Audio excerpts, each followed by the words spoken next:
Read one book a day. And tonight we're diving into The Little Prince. Are you curled up in bed at this very moment with the trivialities of the workday, the strains of interpersonal relationships still lingering in your mind, or a sudden surge of inexplicable loneliness welling up? Standing on a crowded street, surrounded by a constant flow of people coming and going, yet feeling that not a single soul truly understands you. Perhaps this fable born amid the flames of war can help you find the answer. Hailed as a fairy tale for everyone, it has no intricate plot, yet holds the ultimate truths about love, loneliness, and responsibility. Translated into more than 300 languages, and with global sales exceeding 200 million copies, it has become a spiritual solace, transcending national borders and eras. The narrator of the story is a pilot. You can imagine this scene: the silent Sahara Desert, moonlight spilling over the golden sand grains, casting a hazy glow. The pilot's plane has made an emergency landing here, with only the wind and his own breathing echoing around him. Just as he is repairing the plane alone, his heart enveloped by despair and loneliness, a childish voice suddenly rings in his ears. "Will you draw me a sheep, please?" He looks up and sees a small boy dressed in simple clothes, with hair as golden as sunlight and eyes clear and untainted. This is the Little Prince, from the asteroid numbered B612, a planet no bigger than a house. The pilot later learns that the Little Prince is here because he left his own planet to embark on an interstellar journey. Let's first return to asteroid B612 and take a look at the Little Prince's former life. For the Little Prince, this planet was his entire world. There are 3 volcanoes on the planet, 2 active ones that are convenient for cooking breakfast, and 1 extinct one. Every day, he carefully cleans the ash from the crater, as if fulfilling a sacred mission. And the thing he cares most about on the planet is a rose. This rose is extraordinarily beautiful, with delicate petals and a fragrant aroma. But she is also extremely proud, sensitive, and a little willful.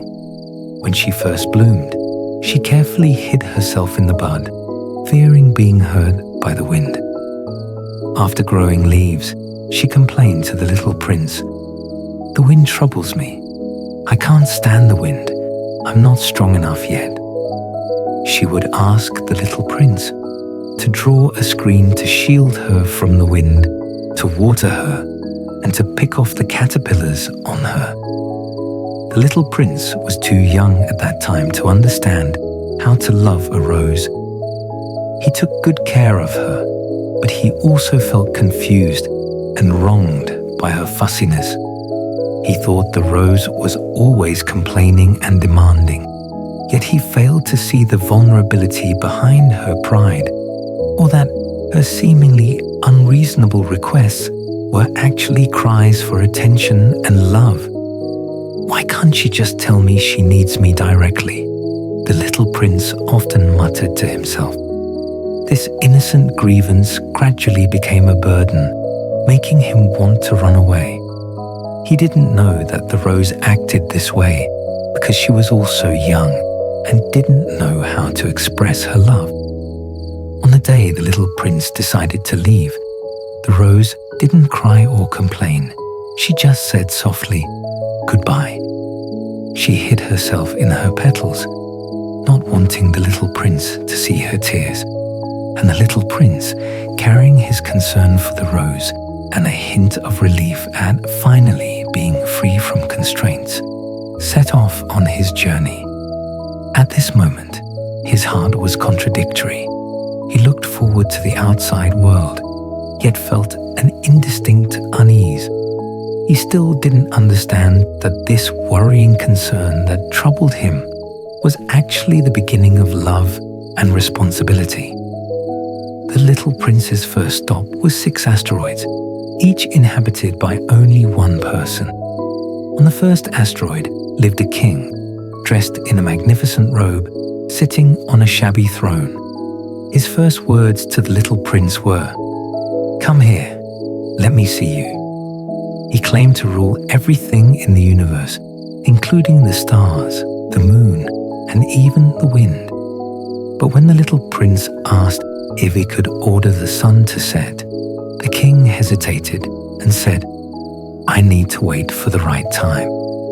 His so-called rule was nothing but a delusional fantasy. He longed to be obeyed and approve his worth, yet he had no real subjects. The little prince looked at his lonely figure, filled with confusion. Why cling to such empty power? He didn't understand that for the king, power was the only way to fill the emptiness in his heart. Aren't many people in the adult world just like this king, desperately chasing positions and titles, thinking that having these means having value, yet losing themselves in the pursuit? On the second asteroid lived a conceited man wearing an exaggerated hat specially used to greet others. His first reaction when seeing the little prince was to ask him to praise him. "Clap your hands, then I will greet you." When the little prince did as he asked, he blushed with excitement and bowed repeatedly.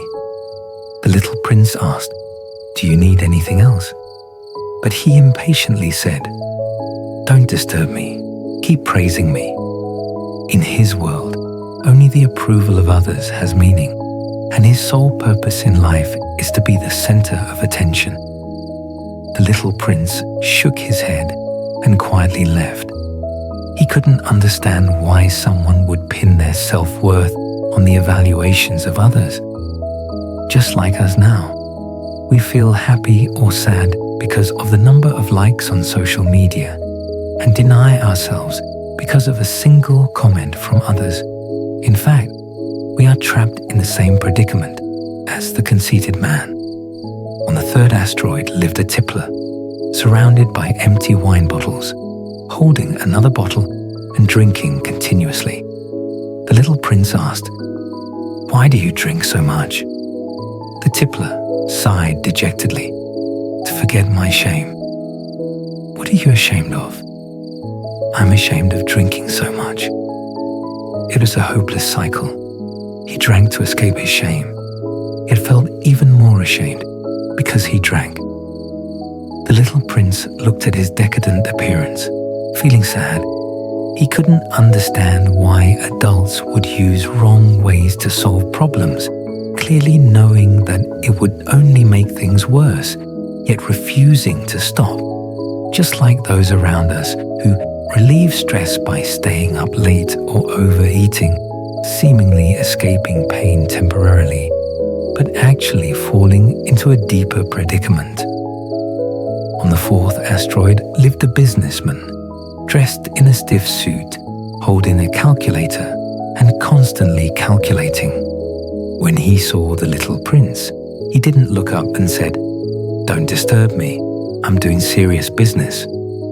The little prince asked, "What are you busy with?" The businessman said, "I'm counting the stars. I want to own all of them." The little prince was surprised. "What's the use of owning the stars?" The businessman said, "That way I can become richer and buy more stars." The little prince was even more confused. You can't take care of the stars, nor can you talk to them. What's the meaning of owning them? The businessman was left tongue-tied and could only drive the little prince away impatiently. In the businessman's world, everything can be measured by ownership. He treated the stars as tools for accumulating wealth, yet never truly appreciated their beauty. The little prince couldn't understand the meaning of this ownership, just as we can't understand why some people work desperately to make money, yet forget to accompany their families and enjoy life. We often take ownership as the standard of happiness, but overlook that true happiness comes from emotional connection, not the accumulation of material things. The fifth asteroid was the smallest of all, inhabited only by a lamplighter. His daily work was to put out the street lamp in the morning and light it in the evening. But as the planet's rotation speed increased, the number of times he had to light and put out the lamp increased, from once every 24 hours initially to once every minute.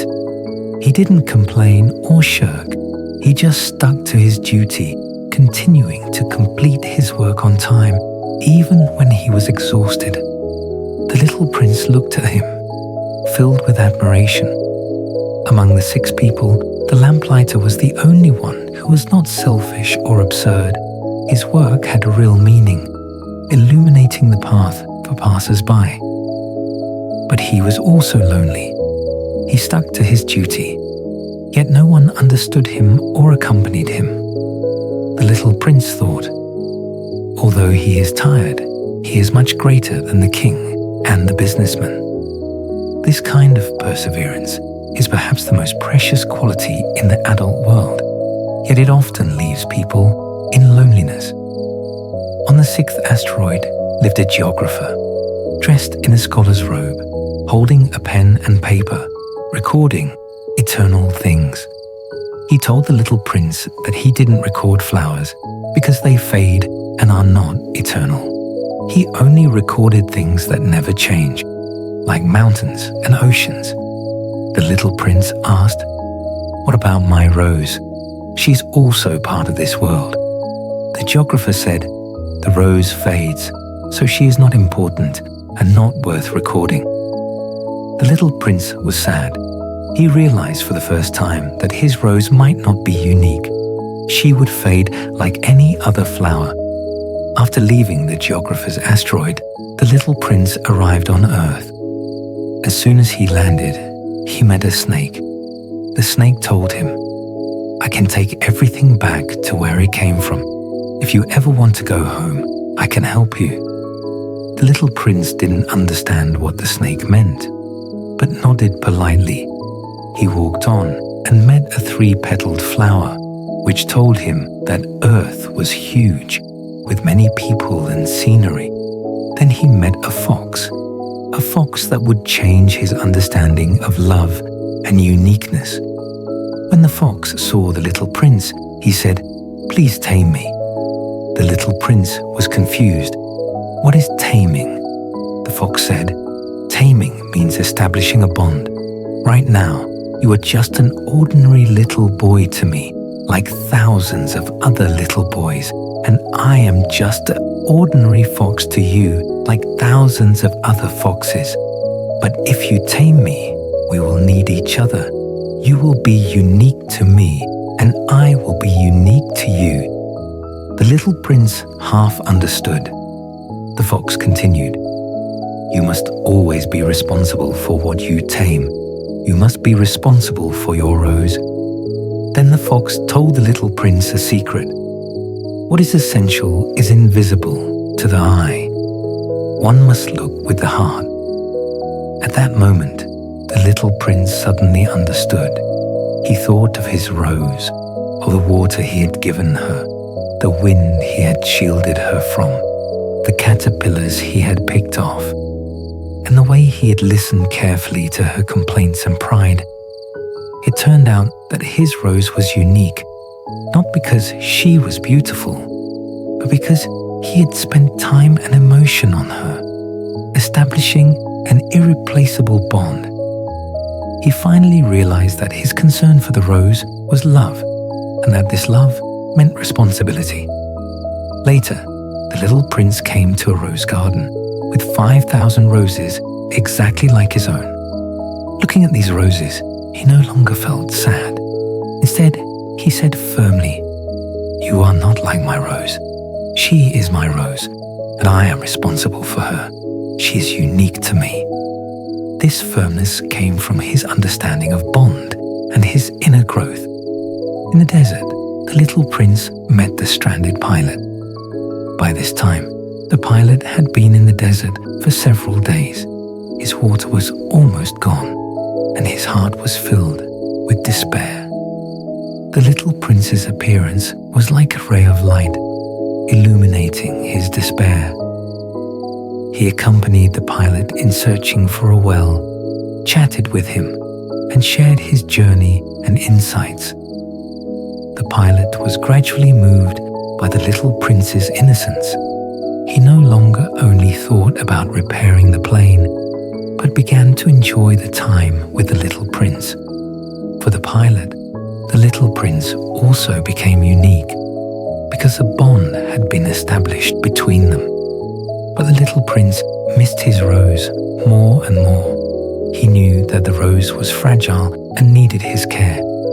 He also knew that although the rose was proud, her heart was lonely and needed his company.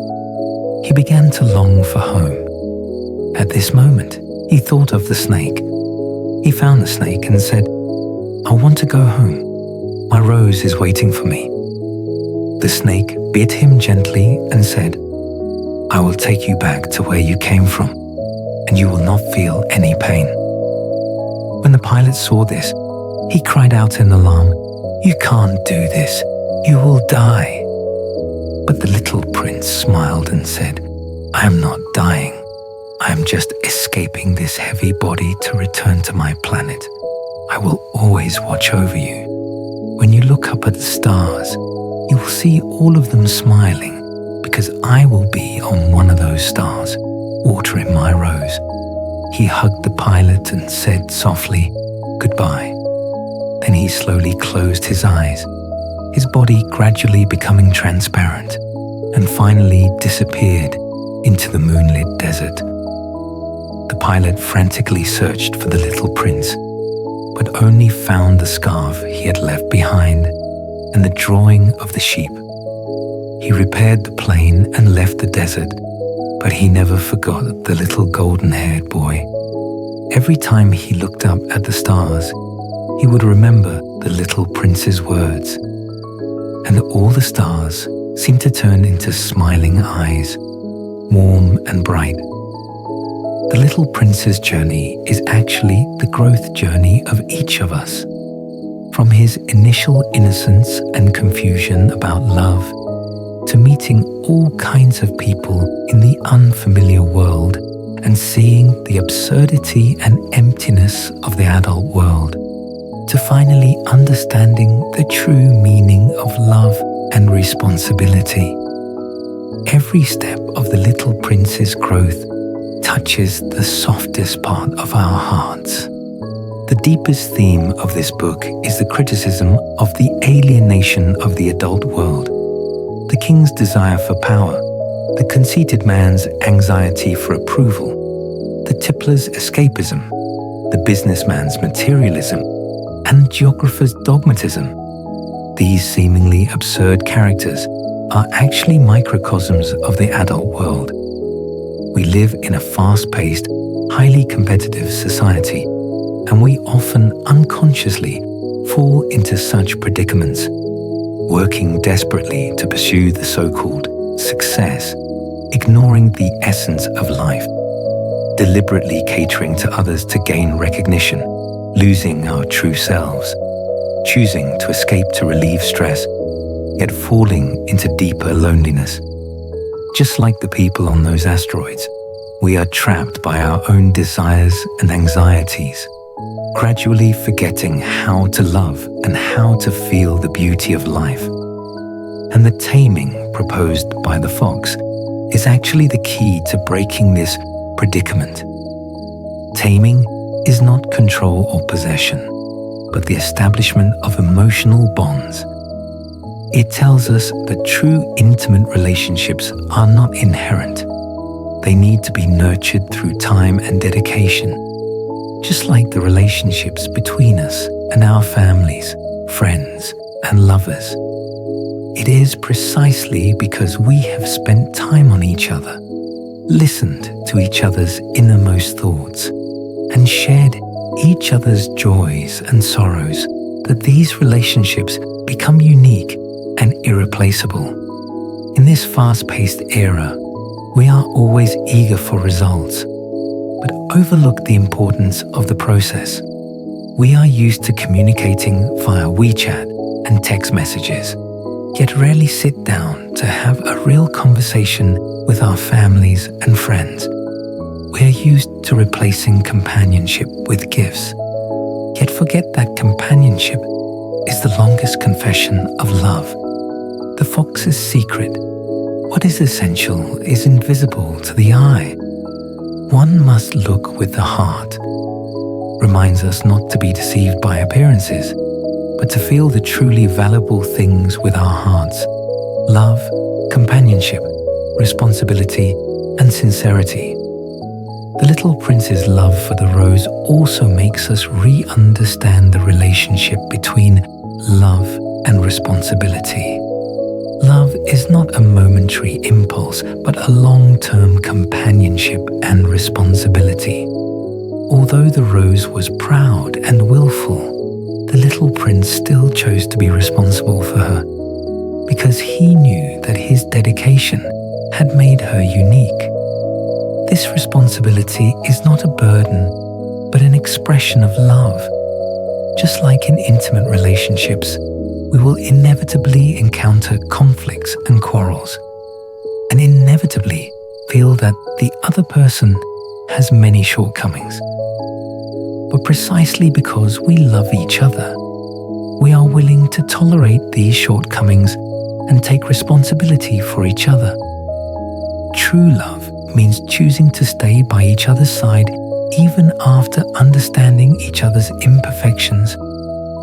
For modern people, The Little Prince is more like a spiritual panacea. It makes us stop in the hustle and bustle of life to reflect on our inner selves. What do we really want? Have we lost ourselves in the pursuit? Have we overlooked the people who truly love us around us? It tells us that no matter how far we go, we should never forget to keep a pure heart, never forget how to love, and never forget how to feel the beauty of life. Loneliness is not terrible. What is terrible is having no one to form a bond with. Emptiness is not terrible. What is terrible is not finding the meaning of life. When we sincerely establish emotional bonds and feel the little beauties in life with our hearts, loneliness and emptiness will naturally be filled with warmth. This book was born in a time of war. With a pure perspective, the author criticized the cruelty of war and the loss of human nature, and also expressed his longing for peace, love, and beauty. In today's era full of uncertainty, this longing still has strong power. It reminds us that no matter how the world changes, love and responsibility will always be the foundation for us to move forward, and innocence and kindness will always be our most precious qualities. The Little Prince is such a magical book. It tells the most profound truths through the simplest story. Like a gentle friend, it accompanies you in the late night, helping you let go of the fatigue of the day and find peace in reflection. No matter what you are going through right now, no matter how confused your heart is, you can find comfort and strength in this book. No summary can replace the original work. A good book is worth reading page by page. Good night, and wish you a sound sleep tonight. I'm time for bed. If you like it, don't forget to subscribe to the channel, and I look forward to our next encounter.